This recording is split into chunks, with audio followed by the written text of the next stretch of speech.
Meus caríssimos irmãos e irmãs, caríssimos jovens, a parábola dos trabalhadores da vinha. Quero recomendar de antemão as leituras para o nosso complemento espiritual da palavra de Deus que acabamos de escutar, e, se for possível, fazê-la esta semana. Ler o capítulo 5 do profeta Isaías, que fala da vinha, uma das passagens mais belas do Antigo Testamento, e o Salmo 80, como também Ezequiel capítulo 15, a parábola da vinha. Então, Isaías capítulo 5, Ezequiel capítulo 15 e o Salmo 80. Lá vamos ver, fazer uma comparação e ver como a palavra de Deus é viva e atuante.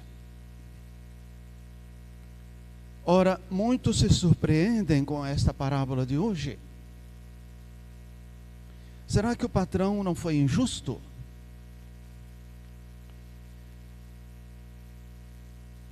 Lhes parece injusto que se deu mesmo a todos, aos que chegaram na primeira hora para trabalhar e os da última hora, sem tomar em conta suas obras e seus sacrifícios? Cada qual recebeu um denário, era assim chamada moeda, para pagar um dia de serviço, um dia de trabalho aos contratados. Uma moeda de prata, que levava o carimbo do imperador.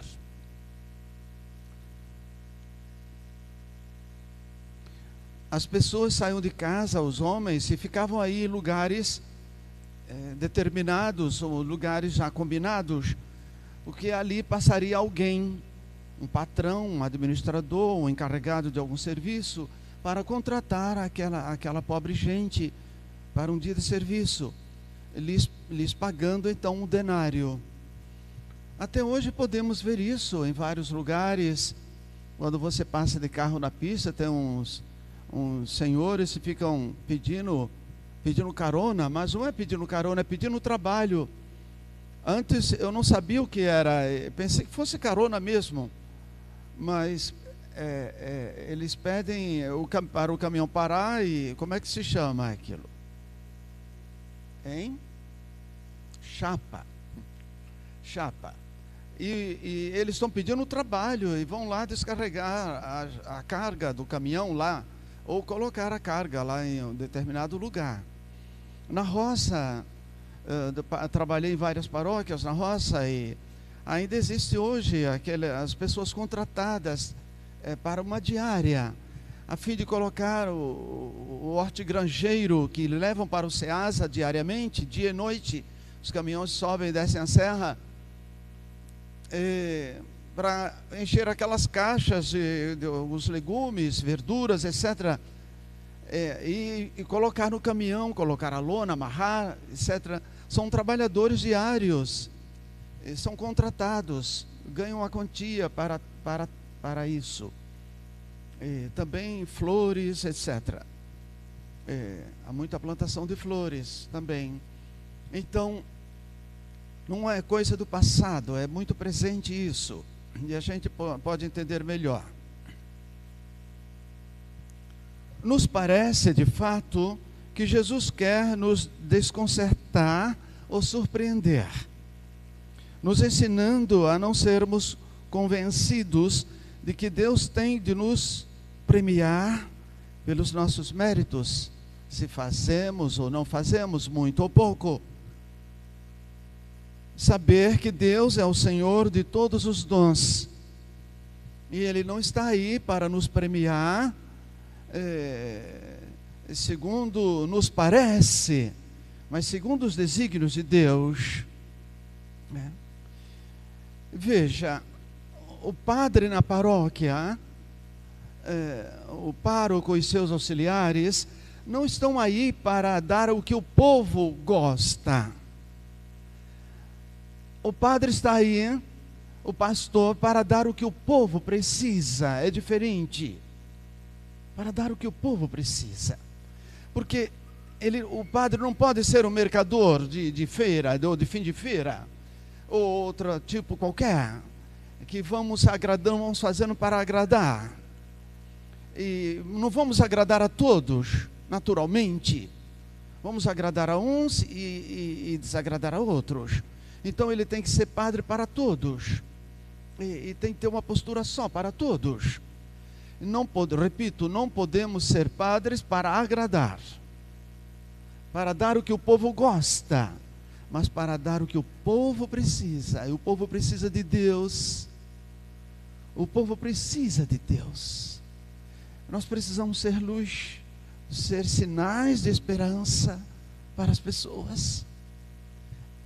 É disso que elas carecem, é disso que elas necessitam.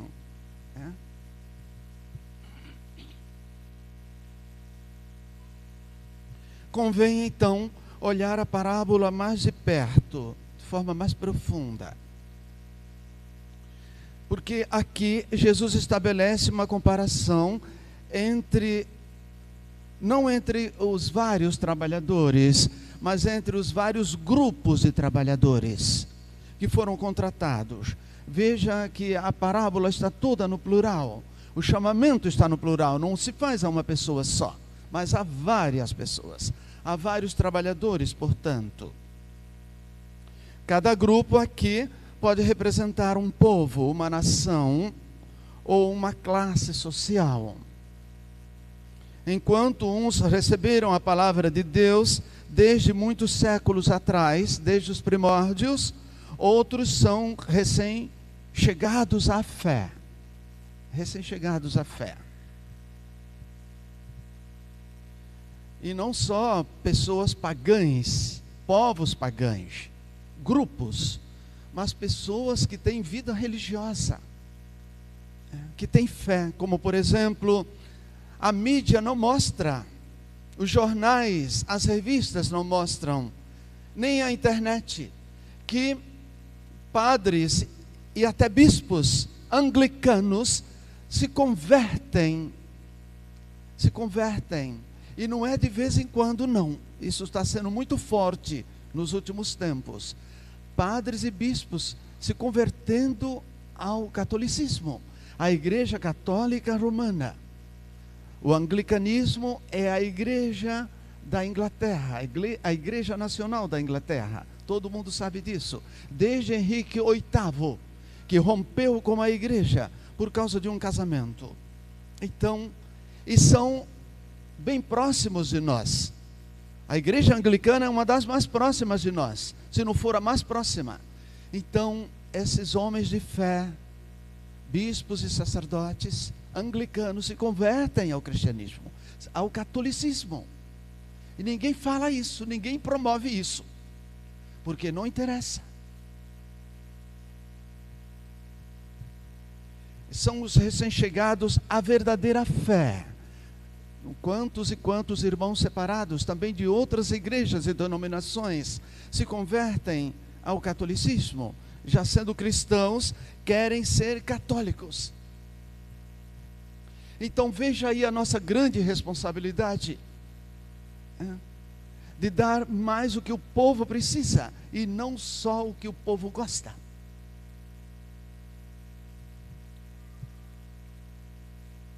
Ao longo de toda a história humana, Deus chama os diversos povos para que venham trabalhar na sua vinha. Na sua vinha.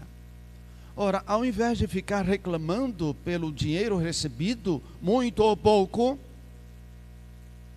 há de se ter em conta a lembrança de Deus, a predileção de Deus, de ter lembrado, de ter escolhido, de ter chamado aqueles trabalhadores, e a nós também, que somos esses trabalhadores da sua vinha. Da sua vinha. Vocês vão ver em Isaías 5, Ezequiel 15 e o Salmo 80. Essa vinha é o povo eleito, a nação santa, a raça escolhida, que não levou em conta essa predileção de Deus, a confiança de Deus, não levou em conta. E recusaram Deus, povo de coração fechado, cabeça dura, gente desobediente, que deu muito trabalho a Moisés, pois Moisés foi o chefe dessa gente desobediente, de cabeça dura, durante décadas.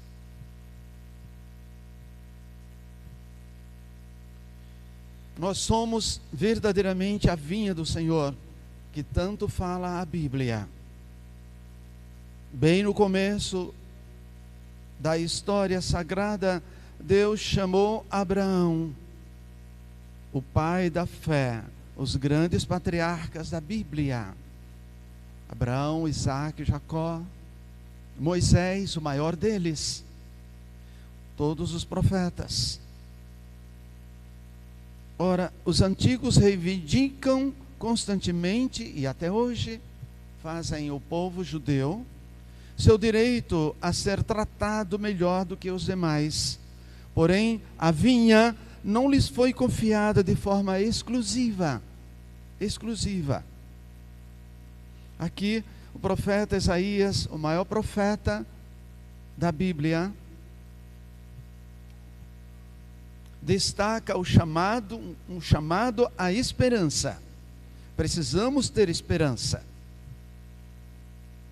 Deus é quem dá e sempre dá primeiro. Deixem-se vencer, diz o profeta, pelo amor de Javé, que nos está preparando e nos proporcionando muito mais do que podemos pensar ou merecer. Deus está reservando para nós muito mais do que merecemos ou possamos imaginar.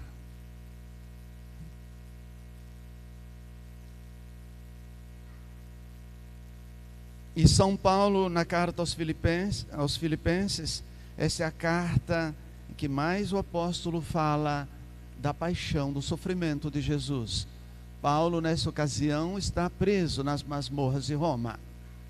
E se serve até de um secretário para escrever, pois ele já tinha a saúde e a visão muito debilitadas. E não havia luz elétrica. Como escrever na escuridão das masmorras, as prisões de Roma? Eram as mais terríveis, escuras e difíceis. São Paulo se servia de alguém para escrever nos últimos anos de sua vida. E a carta aos Filipenses é uma das mais bonitas.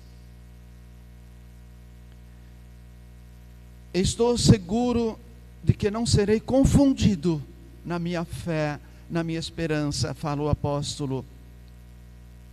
Paulo deseja que o seu processo de julgamento e condenação seja um momento propício, um momento bom para ele falar de Jesus, para ele evangelizar. Ai de mim se não evangelizar.